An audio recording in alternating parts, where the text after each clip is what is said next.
Hello and welcome to Longevity for Everybody.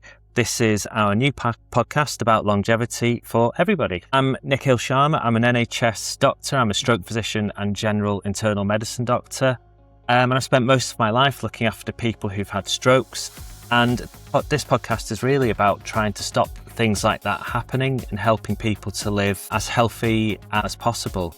And I'm joined by someone very special. Would you like to introduce yourself? Well, I'm Nik's mum, and my name's Helena, and I'm a retired nurse. And I'm getting older myself and really interested in things to do with longevity, basically, because there is so much hype about, and it seems to be the thing what everybody talks about, but it's confusing information you get. And I'm hoping that I get to find out more about how to live longer, healthier, without too much hard work, basically. Yeah, absolutely. And that's why we wanted to make this podcast, isn't it, Mum? Because I think we often spend time talking about this sort of thing at home, over dinner, at the kitchen. And there's lots of podcasts out there, but I think a lot of them are very complicated. They're all amazing. People like Peter Attia and Andrew Huberman who've really led the field. But I think it's sometimes difficult. Feel like you need a PhD to understand everything that they talk about. Even for me as a medical doctor, I sometimes find it hard to keep up with the things they're saying. So I think we wanted to do something that's more like the things we talk about at home, more like something everybody else might talk about at home as well. Does that sound about right? Sounds absolutely right. And also that the information you read so conflicting often, on social media and everywhere. And I'd like to know that if I'm putting effort into all this, that it's the right effort kind of thing. So absolutely, 100%. And so should we start there? I think in this podcast, I wanted to talk about what longevity actually is, because I don't think that's always clear. So I thought for this first episode, we'd talk a little bit about that. But what you said about how do you know if you're actually doing the right thing? What do you think? Well, basically, I don't know, because that is the thing. You read something and then next thing you read is totally the opposite, or you try something and it doesn't work for you. So for me, so it's just so difficult, isn't it? And also my generation is not like your generation. We don't want to spend all our time on, which we should have done when we were younger, but we didn't, I suppose, So it's about, it's about knowing the right thing and doing it in order to live a long but healthy long life. That's what, to me, longevity means. Living longer but healthy longer, not decrepit longer, Yeah. So 100%. I couldn't say it better myself, because I think that's the problem, isn't it, with the name longevity? When you look at the dictionary definition, it literally just means the length of time that something's happening, like how long you're living for. But I completely agree that I don't think that's the point. I wouldn't want to live to 100 and spend the last 40 years of my life struggling with pain or bedbound or unable to do the things I want to do. I'd much rather live to 85 but be able to do everything I want as happily and healthily as possible right until the last day. Yeah, that would be right, wouldn't it? That would be great. Yeah. But and have you seen Mum recently that they've published some statistics showing that the duration of life, although life expectancy is still going up in this country, in the UK, the duration of life lived in good health is actually going down for the first time. So people are becoming sicker earlier, even though they're living longer. So they're spending even more years than ever in poor health. I did not know that, but I'm not surprised actually, because, because of the way we eat and the processed foods, and we're not looking after ourselves as a nation, I suppose, really. Yeah, I think you're right. When I think about longevity, the things I think about are really the basics: keeping active, eating a healthy diet, not smoking, not drinking too much alcohol, and then keeping an eye on a few basic medical markers, you might call them, like blood pressure, cholesterol, blood sugar, and so on. But it's not actually that complicated. It's not like when you look on social media, I think you find they'll say, red light therapy is very good for you, or cold plunge is very good for you, sauna is very good for you. all these other things. There's red light toothbrushes now and things like that. And they're all interesting, but I don't think they are the secret to longevity. It's doing the basics as well as possible. Have you seen anything like that on social media? Well, you see it all the time, of course, but I have to say all these hypey things I just go past because they don't interest me. To me, it's about changing habits, but consistency is really, really important. And that is also very difficult, to be consistent with the habits you change and the things you do. It's really hard because you fall back into your old habits so quickly, don't you? And that's really bad. But no, absolutely. Human, isn't it? Yeah. Yes. So what's the secret then, you think, to changing your habits? For me, it sounds really bad, but I'm that kind of a person. It's ticking a box, right? So even for it sounds really stupid and it sounds a bit compulsive, obsessive, but even drinking the amount of water I suppose I should be drinking, I tick a box because I don't like drinking big glasses of water. So it works for me. And if I tick my sort of boxes, then I feel I'm done for the day, sort of thing. But it's different for everybody, and some people do it naturally, the healthy things. And some things come very natural to me, like walking is not hard for me. I like walking, and it's not difficult to walk. But exercise again is hard for me. I don't enjoy exercise, and I think, again, I shouldn't say constantly my generation, because there is plenty of my generation that are good, but maybe I should say the way I'm been brought up. If something is not productive, it's not worth the time, the input time. And I need to change my thinking that it is productive, because if I save you from having to look after me when I'm dead old, then it's productive, isn't it, in a way? So I need to look at exercise as productive, whereas my upbringing was, no, cleaning your house is productive and working is productive. So and I guess that's maybe why you like the ticks as well, because you feel like you're being productive. You've got your list of jobs and you're ticking them off. That's true. You don't sound convinced. Maybe. No. I suppose it is, but again, it's a bit compulsive, isn't it, sort of thing? But But I think I'm the same. I like to have a list of jobs and get through them one by one and tick them off. So I think that makes sense. But it's interesting what you said about productive, because a lot of people increasingly are saying part of longevity, it's about living a healthy life, but basically a good quality life for as long as possible. So I guess that includes a happy life as well. And increasingly mental health is a big part of that. If you look at things like having a stroke, having high stress or depression can double your risk of having a stroke, and has a similar impact on heart disease and everything else. And I guess if we're always just chasing being productive, we miss that, don't we? So it maybe does cause more harm than good. Yeah, absolutely. Yeah. But don't you think exercise can be fun as well? I've not found one yet. But you used to do circus classes, for example, isn't that? That fun? That That's was a good fun. way to do it. Yeah, that was fun. Yeah. But I'm not a sticker at something, I sort of drop off after a while. But yes, that was fun. Juggling, I did juggling and all that. Juggling, And increasingly you hear about people doing pole dancing and other things like that. I can't see me doing that, Nick. No, but I think maybe that's also part of the secret, not just the checklists, but also finding ways to make it fun. Or Whatever at least makes you move, isn't it, really? Absolutely, yeah. Go on, it's okay. For that reason, I think cleaning your own house is very good, because that's, the trouble is it's not measurable. Do you know what I mean? A lot of things have to be measurable, and that is not. So...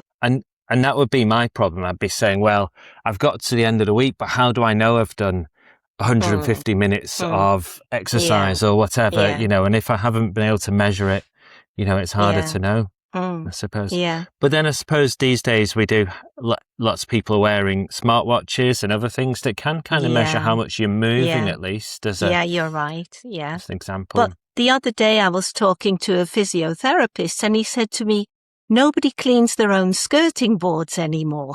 And I know it sounds really ridiculous, but think how far you have to crawl down on the floor to clean your skirting boards. You know what I mean? That's So a good they're point. really good things to do yourself, so. So that's interesting from what we've talked about already. 'Cause talking about longevity then, Mm, it sounds like a big part of it is not really knowing what's right. And like you say, wanting an yeah, expert like a physio to be able to help give some guidance and lead the way. And sometimes yeah, it's going on social media and seeing about 1,000 different things that everyone's saying is, mm, the one mm. secret to longevity, but it getting confusing and not knowing what's the right thing. Yeah. What do you think how do you know? Do you think it is the way to know if something is right or not? What's the, because I know we sometimes have this conversation, don't we, where you say, oh, I've seen on social media, there's evidence that this thing is good for you. But what do you Mm. think is the way that we know if that evidence is real or if it is the right thing or not? It's really hard, but I do think some things are total common sense, right?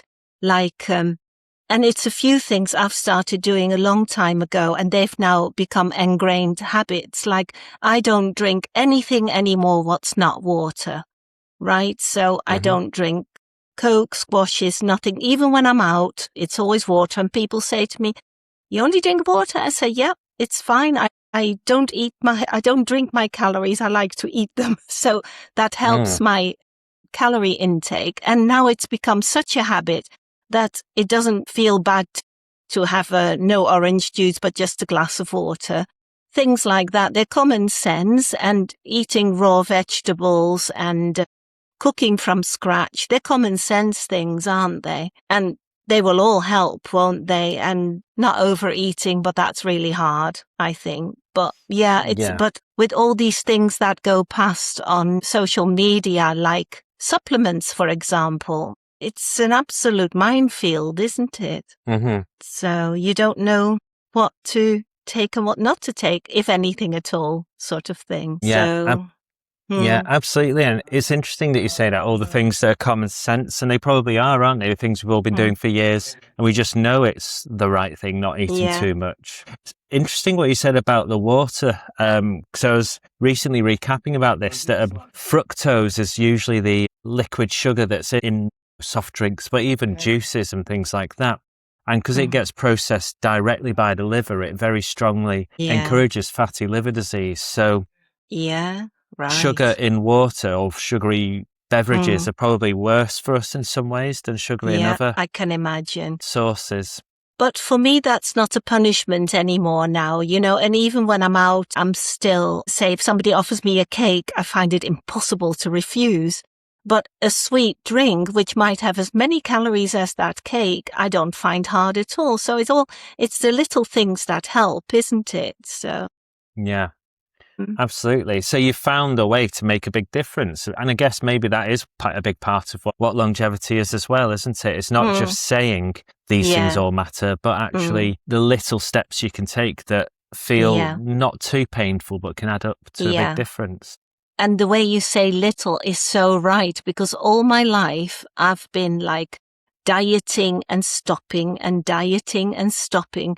And the focus was always on weight loss. But now I know it shouldn't be that. It should be health, it should be about what you put in your body rather than just stopping eating and starting eating kind of thing, and losing a stone, putting that stone on, losing a stone. And that's what I've been like all my life. But now I'm not bothered if I'm a bit bigger.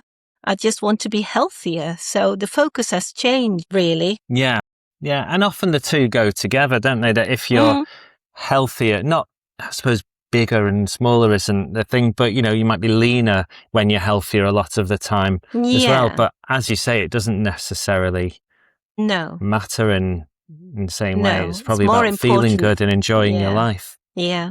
as much as you can. Absolutely. Yeah. So we completely agree then that longevity is about living as healthy as possible for as long as possible. Because I think the name isn't a very good name actually, because when you say Mm, longevity, it sounds like it's just about living longer. And people mm, think about like people say they want to live to 150 or mm, mm. Walt Disney freezing his brain when he died or whatever. I Yeah. agree. It's about Yeah. living the healthiest, happiest life you know. Because if I were to be fully healthy, I would never eat anything unhealthy, but that wouldn't make me happy. Do you know what I mean? So I have to have my chocolate or my cake or whatever every now and again to make me happy, but that would not necessarily be so healthy. So it's that combination of, happy is also important, isn't it? And content and Yeah. Yeah. And Definitely. what do you think of what we have now then, where we seem to have increasingly unhealthy people, for whatever reason, smoking, alcohol, ultra-processed foods, obesity, more diabetes than ever, high blood pressure, and so on, but people are living longer? I mean, what do you think of that? Is that a good thing? Is that a problem? It's not a good thing at all, of course, but the only way it can be changed if that person themselves is aware of the consequences of their lifestyle and is willing to change it. That's the only way it can be altered. It's not a good thing, of course. And I suppose this is the thing what's happening in today's society. They carry on with our lifestyles, but they have a pill to rectify the issues, don't they? That's what's happening a lot. They go to the doctor. They want a solution, but they're not willing to change their ways, kind of thing. You can see it with smoking. You can see it with eating wrong, with diabetes, I know people who are diabetics and on insulin, but the cakes and the rubbish they eat, they carry on doing that, but they just have more insulin. That's not right, is it? No, I mean, and do you think it's not willing or not able? Do you think it's the society we're in? Because I think, like for example, we've created a world where if you compare it to 60 years ago, food is massively more addictive. The ultra-processed foods, it's been chemically engineered by scientists to A, make you very strongly want to have it, and B, make sure that when you do have it, you're not full, so you want to have more and more. So you're fighting against, and it's actually been engineered to take advantage of our biology to want that. So it's almost been set up to trick our genetics into wanting to overeat all of this stuff and feel addicted to it. Yeah, really true.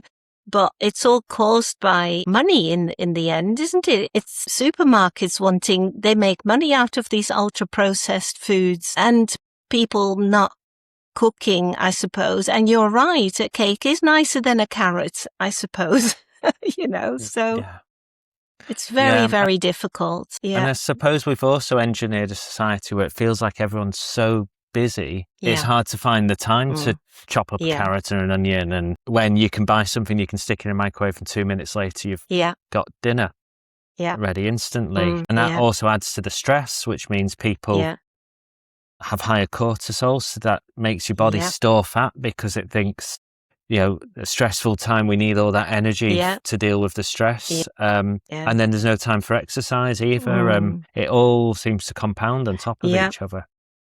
So we know the causes, but we don't know the solutions, do we? Well, maybe we do, but they're very hard. Do you think that's just because we haven't been taught it, or we don't have enough time to think about it? Because the NHS is there, which we expect to deal with it for us?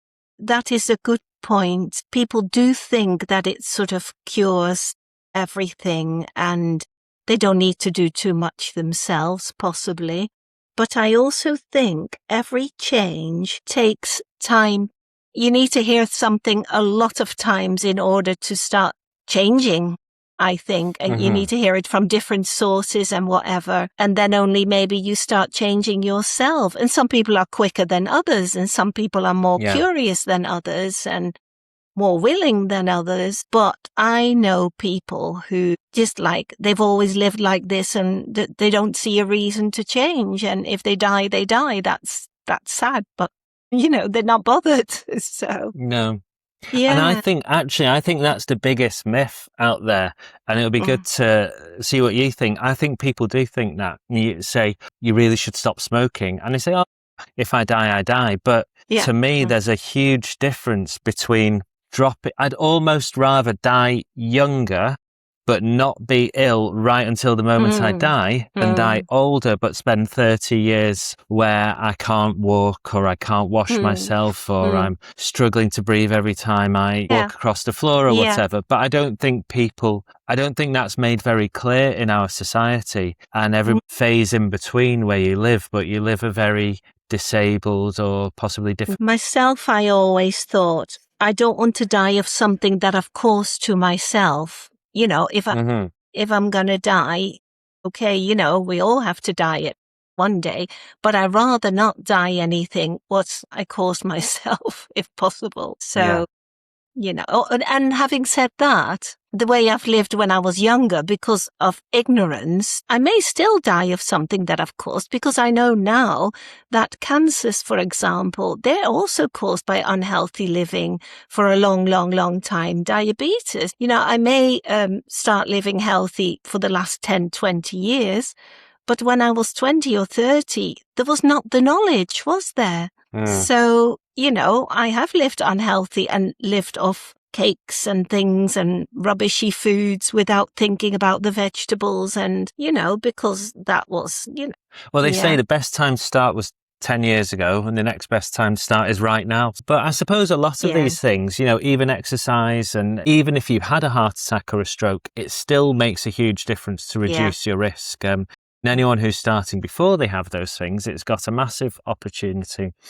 But like you say, the earlier the better, because they've done studies where they found autopsies even on people in their early 20s and younger who'd, maybe soldiers who went to war, but they had an autopsy and already they had the fat build up in their arteries, what we call atherosclerosis, starting to, just the very beginning of that disease starting to block their arteries. So, it starts as soon as you're born, really, that those lifestyle factors start to have that impact, which is quite But for scary, that reason, so important to know to have the right information at your fingertips, isn't it? Because if I'm thinking about my arteries and what to do for them, I need to know, don't I? I need to know what to do to improve things now. And if you don't know, then you can't help yourself, can you? No, completely. So, well, I do believe that if you are grossly something, either overweight or you smoke grossly or whatever, and you have to think of the ideal, that is very off-putting, I think. You have to look at it in steps and think, if I'm 5% better in whatever amount of time, if you see what I mean. And then otherwise it's off-putting and you think you're never going to get there. So the cooking, I always think, never cook for one day, always cook for more days. So you have one meal, what you eat today, and then you have another healthy meal for either you stick it in the freezer and have it the third day, or you know. So that helps a lot, I think, and batch cooking and batch preparing. So from what you've said, it sounds like we need to be, if we're going to be talking about longevity and talking about these things, we need to be thinking about why it's important, and maybe, some of that information, the risk of these factors, for example, the risk of high blood pressure or of being overweight and so on. But as you said, it's probably not enough to just be saying, oh, this is bad because it doubles your risk of a heart attack. We need to be thinking about how you can practically implement that or make that change in your life. What are the things people could be doing? And I suppose that's where it's useful to have the real life experience from your tips, Mum, like batch cooking and things as well. We'll talk about. So does that sound good? If we'll do some more episodes like that, talking about each topic in turn and talking about those things related to them. If you fancy, that's good. Yeah. Sounds good to me. Lovely. So I think today we talked about what longevity is, which is really good to talk about, and the fact that it's not just about living longer, but living healthier, and actually how those years of poor health are quite a challenge. They're underestimated and mainly maybe put a bit of strain on the NHS as well, causing all these unhealthy people who then need healthcare. And then, hopefully in the future we'll talk about how we can turn that around and live healthier, happier lives for ourselves next time. Fantastic. Fingers crossed. Yeah. Lovely. Anything else for today then, Mum? Shall we leave it there then and catch up next time? Yeah, let's leave it there. Thanks, Nick. Thanks, Mum. See you soon. Thanks. Bye-bye. Bye. Bye. Bye.